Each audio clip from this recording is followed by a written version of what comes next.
প্রিয় বন্ধুরা, আজ আমি আপনাদের সামনে একটি গুরুত্বপূর্ণ বিষয় নিয়ে আলোচনা করতে চাই।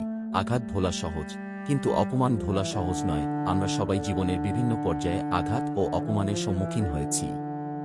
এই দুই অনুভূতির মধ্যে পার্থক্য অনেক গভীর এবং তা আমাদের জীবনে বড় প্রভাব ফেলে। আঘাত সাধারণত শারীরিক হয়। আমরা যখন শারীরিকভাবে আঘাত পাই, তা আমাদের শরীরে একটি ক্ষত তৈরি করে, যা সময়ের সাথে সাথে সেরে যায়। এটি কিছুদিন বা কিছু সপ্তাহ সময় নিতে পারে, কিন্তু অবশেষে আমাদের শরীর এই আঘাত থেকে পুনরুদ্ধার করে।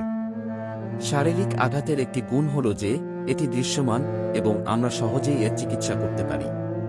আমরা ওষুধ, বিশ্রাম এবং চিকিৎসার মাধ্যমে শারীরিক আঘাত সারাতে পারি। কিন্তু অপমান একটি মানসিক আঘাত, যা আমাদের মনের গভীরে গিয়ে আঘাত করে। এটি সহজে দৃশ্যমান হয় না এবং এর কোনো সহজ চিকিৎসা নেই। অপমান আমাদের আত্মসম্মান ও আত্মবিশ্বাসকে ধ্বংস করে দিতে পারে। যখন আমরা অপমানিত হই, তখন আমাদের মনের মধ্যে একটি গভীর ক্ষত সৃষ্টি হয়, যা সময়ের সাথে সাথে বড় হতে থাকে।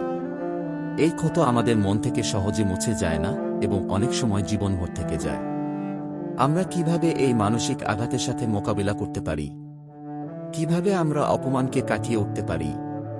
প্রথমত, আমাদের উচিত নিজেকে ভালোভাবে চেনা এবং নিজের মূল্য বোঝা। যখন আমরা নিজের মূল্য বুঝতে পারি, তখন অন্যের অপমান আমাদের উপর তেমন প্রভাব ফেলে না। আমাদের উচিত নিজেকে ভালোবাসা এবং নিজের উপর বিশ্বাস রাখা।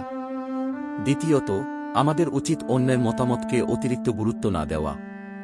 অনেক সময় আমরা অন্যের কথায় অত্যন্ত প্রভাবিত হই এবং তা আমাদের মানসিক শান্তি নষ্ট করে। আমরা সবাই আলাদা এবং আমাদের জীবনের যাত্রা আলাদা।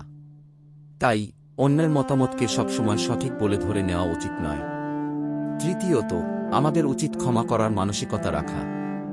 যখন আমরা অন্যকে ক্ষমা করি, তখন আমরা নিজেদের মুক্তি দেই।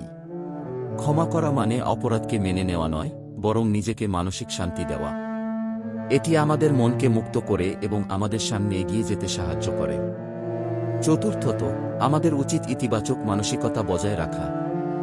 জীবনে নেতিবাচক ঘটনা ও অপমান আমাদের মনকে দুর্বল করতে পারে, কিন্তু ইতিবাচক মানসিকতা আমাদের শক্তিশালী করে তোলে। আমাদের উচিত জীবনের প্রতিটি মুহূর্তকে ইতিবাচকভাবে গ্রহণ করা এবং নিজেদের উন্নতির দিকে মনোনিবেশ করা। বন্ধুরা, মনে রাখবেন, জীবন একটি যাত্রা এবং এই যাত্রায় আঘাত ও অপমান আসবেই। আমাদের উচিত এই আঘাত ও অপমানকে কাটিয়ে উঠে নিজেদের শক্তিশালী ও দৃঢ়ভাবে সামনে এগিয়ে যাওয়া। আঘাত ও অপমান আমাদের জীবনের একটি অংশ, কিন্তু তা আমাদের জীবনের শেষ নয়।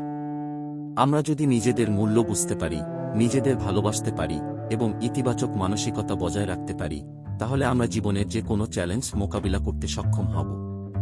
সুতরাং আসুন আমরা নিজেদের উপর বিশ্বাস রাখি, নিজেদের ভালোবাসি এবং জীবনের প্রতিটি মুহূর্তকে ইতিবাচকভাবে গ্রহণ করি। আমরা সবাই একসাথে এই যাত্রায় আছি এবং একে অপরের পাশে থেকে আমরা সফল হতে পারি। ধন্যবাদ।